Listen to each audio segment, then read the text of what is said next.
Hi, this is Dale O'Shields, pastor of Church of the Redeemer. Thanks for joining me for our devotional time today. And we're going to be talking this week and next week about prayer, the power of prayer, and sort of a beginner's guide to prayer. Several years ago, I decided to develop a new hobby, and I got interested in photography. And when I began this process of learning something about photography, I got a hold of some good beginner's guides. And the thing that I learned about the beginner's guides is they allowed me to overcome the intimidation factor. When I looked at the camera and saw the different settings, I didn't know what to do, but the guides guided me through it and showed me how to begin the process, how to start taking pictures. I believe a lot of people never start their prayer journey because they just don't know how. It's sort of intimidating. How do I really get started praying effectively?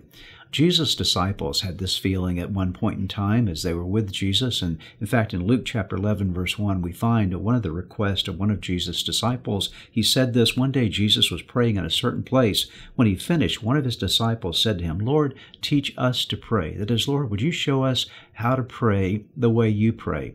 And of course, if you've studied anything about the New Testament, you'll find that Jesus at that point began them on a journey of prayer. He taught them what we know to be the Lord's Prayer, which was really the prayer of the disciples, what they were to pray.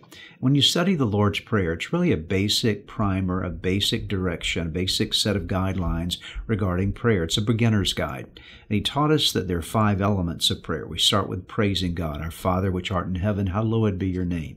And then we're to pray for surrender. Your kingdom come, your will be done on earth as it is in heaven. We pray for our needs. Give us today our daily bread. We pray for our relationships. Forgive us of our debts as we forgive our debtors.